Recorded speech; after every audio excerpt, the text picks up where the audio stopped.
இந்த பிரஸ் மீட்டின் முன்னடியாக வெற்றிப்பட இயக்குனர் திரு ரவி அரசு அவர்களை வரவேற்புரை கொடுக்க அழைக்கிறேன். அனைவருக்கும் வணக்கம்.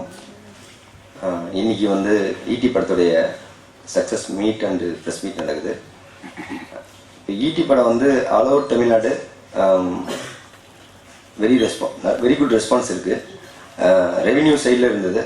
பட் இந்த ஸ்கிரிப்ட் முடிச்சப்ப நான் கண்டிப்பாக கமர்ஷியலாக பெரிய ஹிட்டாக நினச்சிட்டு இருந்தேன். ஆனால் படம் கிரிட்டிக்கலாக இவ்வளவு பாராட்டு பெறும் நான் எதிர்பார்க்கல. அதுக்கு அனைத்து பத்திரிகை நண்பர்கள், தொலைக்காட்சி நண்பர்கள், இணையதள நண்பர்கள் அனைவருக்கும் மிக்க நன்றி. அடுத்து இந்த ஈட்டி படம் நாங்கள் மேக்சிமமாக ஒரு ப்ரொமோட் பண்ணோம் படத்தை. அதை தாண்டி பப்ளிக் எல்லாரும் படத்தை மவுத்தாக்லேயே பெரிய ஹிட் ஆக்கிட்டாங்க. அது அவங்க படம் பார்த்துட்டு யூடியூப்ல, வாட்ஸ்அப்ல படத்தை பத்தி கமெண்ட்ஸ் எல்லாமே ரொம்ப பாசிட்டிவா போட்டாங்க. அது டெய்லியும் படிக்க எனக்கு டெய்லி ஒரு 100 வாட்ஸ்அப் எஸ்எம்எஸ் வரும். படிச்சா பயங்கர ஸ்டன்னிங்கா இருக்கும். எல்லா ஏரியாவிலையும் படத்தை மேக்சிமம் பாராட்டிட்டாங்க. இதுவரை நான் படிச்ச கமெண்ட்ல ஒரு இடத்துல கூட படத்தை நெகட்டிவ் யாருமே சொல்ல. படத்தோட இவ்வளவு ஹிட்டுக்கு அது ஒரு காரணம். படத்தை ஈட்டின்ற ஒரு விஷயத்த மேக்சிமமா வெளியே கொண்டு போனது ஃபர்ஸ்ட் என் ஹீரோ அதர்வாக் தான்.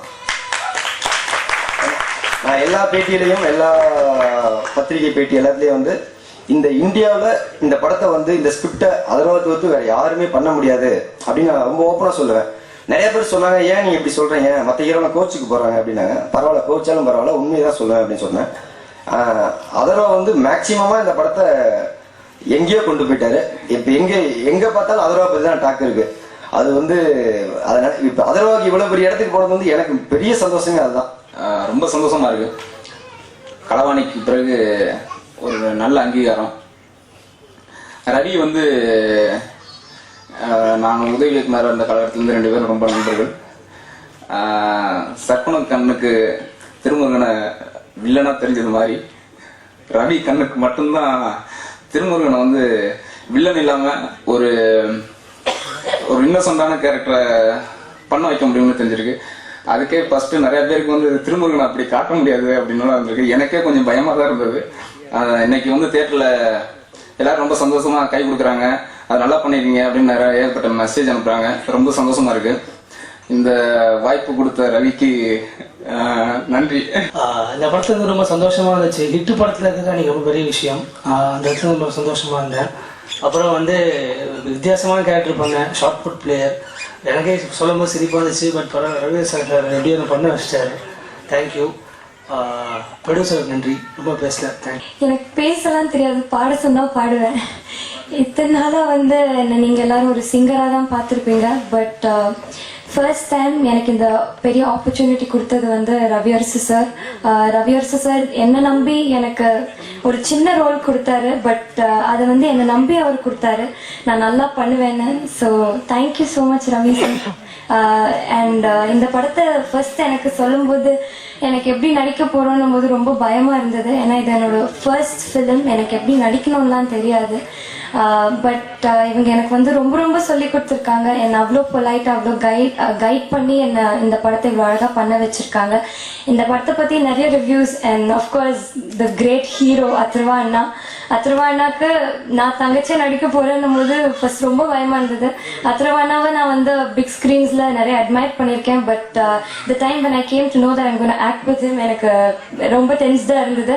But I was really excited that I'm going to do a film with him. And அதை கொடுத்ததும் ரவி அரசு சார் தான். அண்ட் எல்லாருக்கும் இந்த நேரத்தில் நான் ரொம்ப ரொம்ப தேங்க் பண்ண விரும்புகிறேன். And thank you so much for giving me this opportunity. இந்த படத்தில் ஒரு 2 பாட்டு எழுதியிருக்கேன். ரொம்ப மனசுக்கு பிடிச்ச பாட்டு. ஒன்று பஞ்சு மிட்டாய் மேலே தீய பற்ற வச்சாடா அப்படின்னு ஒரு பாட்டு. நான் பிடிச்ச மொசக்குட்டியே என் மனசை கசக்கிட்டேன்னு ஒரு பாட்டு. ரவி அரசு இந்த படத்துக்கான சூழலை சொல்லி நாங்கள் உட்காரும்போது இருந்த சந்தோஷத்தை விட சேனல்களில் இன்னைக்கு அந்த பாட்டு அடிக்கடி ஒலிக்கிறத கேட்கும்போது ரொம்ப சந்தோஷமா இருக்கு. முதலில் இந்த படத்தில் பாடல் எழுத எனக்கு வாய்ப்பு தந்த ஜிவி பிரகாஷ், இயக்குனர் ரவி அரசு, தயாரிப்பாளர் மூவருக்கும் என்னுடைய நன்றி. ஏன்னா எத்தனை படங்கள் பாடல் எழுதினாலும் ஒரு பெரிய வெற்றி பெற்ற படத்தில் பாடல் எழுதியிருக்கிறோம் என்று யோசிக்கும் போதே ரொம்ப சந்தோஷமாக இருக்கும். இப்போ நிறைய மேடையில் நின்று பேசினாலும் வெறும் வார்த்தைகளாக இருக்கும். ஆனால் இந்த மாதிரி வெற்றி படத்தில் பேசும் பொழுது மிகவும் உண்மையிலே சந்தோஷமாக உணர்கிறேன். இது மொத்த உழைப்பு வந்து ரவி அரசுக்கு சொல்லணும். ரொம்ப நல்லா பண்ணியிருக்கிறார். எனக்கு மிகவும் மகிழ்ச்சியாக இருக்கிறது. நான் இந்த படத்தில் ஒரு பாட்டு எழுதியிருக்கிறேன், ரொம்ப முக்கியமான பாடல் அப்படின்னு சொன்னாங்க. சிச்சுவேஷன் சொல்லும்போது அப்படின்னா, ஒரு தடகள பந்தய வீரர் அதர்வான் ஒரு ப்ராக்டிஸ் எடுக்கும்போது நீங்கள் படம் பார்த்தீங்கன்னா தெரியும், மாண்டேஜா வருது, நல்லா எழுதிக்கணும் அப்படின்னாரு. ஒரு துளி மழையினில் தொடங்குது பெருங்கடல் தான், உன் முதலடியை நீ வைத்திடடா, தடை தடை தடை தடை இருப்பது தாண்டிடத்தான், நீ காற்றினிலே பாயும் ஈட்டியடா, கடிகார முல்லை போல நிற்காமல் நீ ஓடு, கால் தீண்டும் தூரம் தானே வெற்றி கோடு. இந்த மாதிரி நல்ல வார்த்தைகள் எழுதக்கூடிய சூழல் இன்றைய சினிமாவில் இல்லை. பார்த்தீங்கன்னா குத்துப்பாட்டு, ஆனால் எல்லாம் பாடலாச்சுன்னா எல்லா பாட்டும் ஒரே மாதிரி தான் நாங்கள் யோசிச்சு எழுதுகிறோம் தொழில் எங்களுக்கு. ஆனால் இந்த மாதிரியான மோட்டிவேஷன் சாங் இப்போ நிறைய பேர் டைரக்டரே ரவி அரசுக்கு இன்னொரு மிகப்பெரிய நன்றி. என் பாட்டை ரிங்டோனாக வச்சிருக்கிறது எனக்கு சந்தோஷமாக இருக்குது. ரொம்ப நல்ல விஷயங்களை சொல்லக்கூடிய பாடல். இதுக்கு முன்னாடி அன்னையின் கருவில் கலையாமல் பிறந்தாய், அப்போதே மனிதானி ஜெயித்தாய், இது மாதிரி அரிதான சில பாடல்கள் எழுதக்கூடிய வாய்ப்பு எனக்கு கிடைத்தது. இந்த பாடல் மிக மிக நல்ல பாடல். இந்த படம் வந்து இந்த வெற்றி என்பது இன்னும் இதை தாண்டி இன்னும் மேலே மேலேன்னு சொல்லுவாங்க படத்தில், படத்தில் அந்த மாதிரி மிகப்பெரிய வெற்றி அடையும். I have to thank Mr. P.C. Sriram and Mr. Thiru sir. அவங்க ரெண்டு பேருக்கு தான் நான் அசிஸ்டண்ட்டாக ஒர்க் பண்ணிவிட்டு ஃபர்ஸ்ட் படம் 555 இந்த ஒர்க் பண்ணேன் சசி சார் கூட. ஸோ இந்த டைமில் அவங்க 3 பேருக்கும் என்னோட நன்றியை தெரிவிச்சுக்கணும். அப்புறம் பின்னாடி பார்த்தீங்கன்னா ரவி அரசு வந்து எனக்கு ஸ்கிரிப்ட் ஃபஸ்ட் டைம் ரீட் பண்ண கொடுத்தப்பே படித்தோன்னே சொல்லிட்டேன் இந்த படம் சக்ஸஸ் ஆகிற படம்னுட்டு.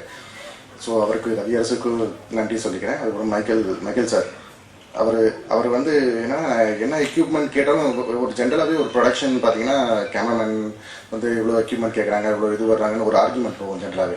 நான் எக்ஸ்பிளைன் பண்ணுவேன், இவ்வளோ கேமரா வேணும் சார், இவ்வளோ லைட்ஸ் வேணும், அந்த ஒரு ஆர்குமெண்ட்டே இந்த படத்தில் எனக்கு இல்லவே இல்லை. சினிமாவை நேசிக்கும் தயாரிப்பாளர் மைக்கேல் ராயப்பன் அவர்கள், சினிமாவை சுவாசிக்கும் இயக்குனர் ரவி அரசு அவர்கள், கேமராவை தன்னுடைய 3வது கண்ணாகவே சுமந்து திரிந்த ஒளிப்பதிவாளர் சரவணன் அபிமன்யு அவர்கள், படத்தின் வேகத்தை கூட்டி விறுவிறுப்பாக்கிய எடிட்டர் ராஜா முகமது அவர்கள், சாப்பாடு தூக்கம் அனைத்தையும் மறந்து இந்த படத்தின் வெற்றிக்காக உழைத்த உதவி இயக்குநர்கள் மற்றும் மேனேஜர்கள், தன்னுடைய கலைக்கண்களால் திரைப்படத்தை அலங்கரித்த ஆர்ட் டைரக்டர் துரை அவர்கள், சினிமாவை காதலித்துக் கொண்டு இப்போது சினிமாவால் காதலிக்கப்படும் அதர்வா அவர்கள், சினிமாவால் வாழ்ந்து கொண்டிருக்கும் என்னை போன்ற கலைஞர்கள், சினிமாவை வாழ வைத்துக் கொண்டிருக்கும் ரசிகர்கள், எல்லாவற்றுக்கும் மேலாக சினிமாவுக்கும் ரசிகர்களுக்கும் இடையே ஒரு அற்புதமான பாலமாக இருந்து ஒரு நல்ல படத்தை ரசிகனை அடைய செய்து வெற்றி படமாக ஆக்கும் உங்களை போன்ற மீடியா நண்பர்கள். எனக்கு ரவி சார் வந்து இந்த படத்தோட கதை வந்து வீட்டில் சொல்லும்போது, சார் ஒரு போலீஸ் ஆஃபீஸர் கேரக்டர் ஒரு கிளைமேக்ஸில் வந்து ஒரு ஹீரோவுக்கு இந்த மாதிரி ஹெல்ப் பண்ணுற மாதிரி ஒரு கேரக்டர் அப்படின்னு சொன்னார். எனக்கு போலீஸ் ஆஃபீஸர் கேரக்டர் அப்படின்னாலே வந்து எனக்கு நான் சின்ன வயசுலேருந்தே நான் பிறந்து வளர்ந்தது எல்லாமே G3 போலீஸ் ஸ்டேஷன் பக்கத்தில் இருக்கிற ஒரு போலீஸ் குவார்ட்டர்ஸில் தான். ஸோ அப்பா வந்து நான் பிறக்கும்போது ஒரு இன்ஸ்பெக்டராக இருந்து அப்பா வந்து டெப்டி கமிஷனராக வந்தார். நானும் இந்த படத்தில் ஒரு டெப்டி கமிஷனர் கேரக்டர் பண்ணியிருக்கேன். ஸோ எனக்கும் வந்து சின்ன வயசுலேருந்து நான் சின்ன வயசில் ஸ்கூலுக்கு போகிறதுக்கு முன்னாடி அப்பாவுக்கு அந்த ஒரு யூனிஃபார்மில் அந்த ஸ்டார்ஸு இதெல்லாம் வந்து மாற்றுற வேலை எங்களுக்கு காலையில் ஸ்கூலுக்கு போகிறதுக்கு முன்னாடி. ஸோ அவரோட யூனிஃபார்ம் எங்கள் அண்ணன் வந்து அயன் பண்ணி கொடுப்பாரு, நான் வந்து அந்த ஸ்டார்ஸ் போடுவேன். ஸோ எனக்கு போலீஸ் அப்படின்ற அந்த ஒரு விஷயமே வந்து எனக்கு ரொம்ப ஒரு லவ் பண்ணி என் வாழ்க்கையில் என் கூடவே இருக்கிற ஒரு விஷயம்.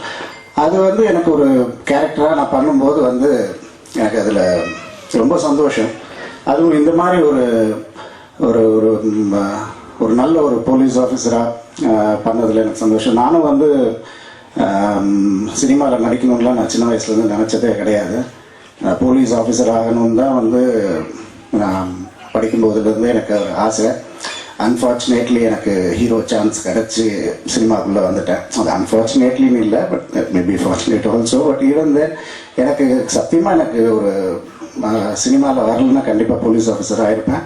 அந்த ஒரு சந்தோஷம் எனக்கு இந்த படத்தை பற்றி, நான் ஒரு போலீஸ் ஆஃபீஸர் கேரக்டரை பற்றி நான் திருப்பி பேசிகிட்டு இருக்கேன்னா அதில் ஒரு பெரிய சந்தோஷம் என்னென்னா, எங்கள் அப்பாவுக்கு இப்போது 90 years ஆகுது. அப்பா ரிட்டையர் ஆகி 30 வருஷத்துக்கு மேலே ஆகுது. அவரை கூட்டிகிட்டு தான் நான் இந்த படத்துக்கு போயிருந்தேன். அவர் என்றைக்குமே என்னோட படத்தெல்லாம் பார்த்த பிறகு பெருசாக எதுவும் பேச மாட்டார். இந்த படத்தில் என் கேரக்டர் எல்லாம் பார்த்து அவர் முடிச்சோன்னா அவர் வெளியில் வந்து ஒரு கை எனக்கு ரொம்ப சந்தோஷமாக ஃபேஸில் ஒரு பயங்கர ஒரு ஒரு ஒரு ஸ்மைலோட எனக்கு ஒரு கை கொடுத்தாரு. அந்த இடத்துல எனக்கு ரொம்ப சந்தோஷமாக இருந்தது. ஸோ ரவி சார் எங்கள் அப்பாவை அந்த அளவுக்கு சந்தோஷப்படுத்தியிருக்காரு. எனக்கு சத்தியமாக தெரியாது எனக்கு என்னோட கேரக்டர் இவ்வளோ நல்லா வரும்னு சொல்லிட்டு. இந்த படத்துக்காக ஒரு 2 வருஷம் உண்மையிலேயே ரொம்ப ரொம்ப ஒர்க் பண்ணோம். எல்லாரும் டீமாக சொல்கிறேன், ரொம்ப ஹார்ட் ஒர்க் போட்டோம். நிறைய உண்மையான லைஃப்லேயே எக்கச்சக்க அடல் சந்திக்க வேண்டியதாக இருந்தது. எல்லாமே முடிச்சுட்டு அதுக்கப்புறம் சரி அடுத்த மாதம் ரிலீஸ் ஆகும், இப்போ ரிலீஸ் ஆகும் அப்படின்னு சொல்லி எக்கச்சக்க இது கன்ஃபியூஷன்ஸ் இருந்தது. பட் ஒரு பாயிண்ட் ஆன பிறகு என்ன சொன்னார்னா, மைக்கேல் சார் சொன்னார், சரி December 4th ரிலீஸ் பண்ணிடலாம் அப்படின்னு ஒன்று. நானும் ரவியெல்லாம் செம்ம சந்தோஷமாக இருந்தோம்.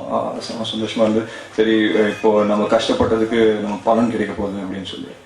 அப்போது December 4th ரிலீஸ் ஆக போதுன்னா December 1st நியூஸில் சொல்கிறாங்க இந்த மாதிரி மழை பெய்ய போகுது, 100 வருஷம் வராத மழை இப்போதான் பெய்ய போகுது அப்படின்னு சொன்னாங்க. நான் ரவி எப்படியே பார்த்தேன், என்ன ரவி நம்ம டைமிங் இது சரியா இல்லையே. அப்போ வந்து ரவி அதான் அப்படியே பார்த்தாப்புல, ரவிக்கும் ரியாக்ஷன்ல, எனக்கும் ரியாக்ஷன்ல, மைக்கேல் சாருக்கும் ரியாக்ஷன்ல. ஒரு பாயிண்ட் ஆன பிறகு அதுக்கப்புறம் தாண்டி யாருக்குமே தெரியல இவ்வளோ ஒரு எஃபெக்ட் இருக்கும், இந்த மழைனால இவ்வளோ பெரிய எஃபெக்ட் இருக்கும், இவ்வளோ ஒரு டிஸ்ட்ரக்ஷன் இருக்கும் யாருமே நினைச்சு பார்க்கல.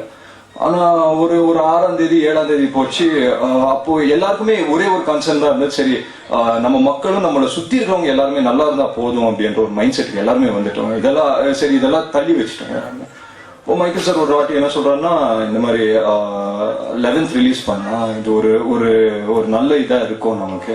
ஏன்னா எல்லாருமே நொந்து போயிருக்காங்க. ஸோ எல்லாருமே தியேட்டருக்கு நம்மளோட வேலை என்ன, நம்ம என்டர்டெயின் பண்ணோம், எல்லாரையும் மக்களை என்டர்டெயின் பண்ணோம். ஸோ அந்த வேலையை நம்ம பார்ப்போம். ஸோ 11th ரிலீஸ் பண்ணால் நல்லா இருக்கும் அப்படின்னு சொல்லி சொன்னாங்க. ஸோ அவருக்கு சப்போர்ட் பண்ண சிவா சார். ஸோ எனக்கு தெரிஞ்சு அதுதான் கரெக்டான டெசிஷன். எனக்கு மைக்கேல் சார் சிவா சார் எடுத்த பர்ஃபெக்ட் டெசிஷன் தான். ஸோ அவங்களுக்கு தான் நான் தேங்க்ஸ் சொல்லுவோம். 5 படம் நடித்து இந்த மாதிரி ஒரு பெரிய வெற்றிக்காக அவர்கள் இயங்கிக் கொண்டிருந்தார்கள் என்றுதான் நான் சொல்லுவேன். அந்த வெற்றி எங்களது கம்பெனி மூலமாக வந்ததற்கு அதற்கு அவருக்கு நான் மிகவும் நன்றி சொல்ல கடமைப்பட்டிருக்கின்றேன். ஏனென்றால் எல்லோருக்கும் ஆசை, படம் தயாரிக்கிறவங்களுக்கு வெற்றி படமா இருக்கும்னு நினைப்போம். அதே போல டைரக்டர் வெற்றி ஒரு நல்ல படத்தினுடைய டைரக்டரா இருக்கும்னு நினைப்பாங்க, கதாநாயகர்கள் அதே போல நினைப்பாங்க. அதே போல நினைத்தால் மட்டும் போதாது, ஆனா இந்த கதைக்கு நாயகனாக இருந்து கதையோட ஒன்றி டைரக்டர் என்ன எதிர்பார்த்தாரோ அதை விட பல மடங்கு மிக சிறப்பாக அவர் உழைத்திருக்கிறார் என்பதை இந்த படத்தின் மூலம் அனைவரும் அறிவார்கள். ஏனென்றால் பத்திரிகையில் மட்டுமல்ல, எல்லா பொதுமக்களுமே அவருடைய நடிப்பை தான் பாராட்டுகின்றார்கள். நாம் எல்லாம் பின்னால் இருக்கிறோம், ஆனால் படம் பார்க்கும்போது கதாநாயகனை பற்றி தான் சொல்வார்கள், அருமையாக நடித்தார்கள் என்று சொல்வார்கள். ஒவ்வொருவரும் வெளியே வந்த பிறகு அவரை பற்றி தான் பாராட்டுகின்றார்கள். அந்த அளவிற்கு தமிழகத்தில் இப்பொழுது அவர் ஒரு ரசிக பட்டாளத்தை பெற்றிருக்கின்றார்.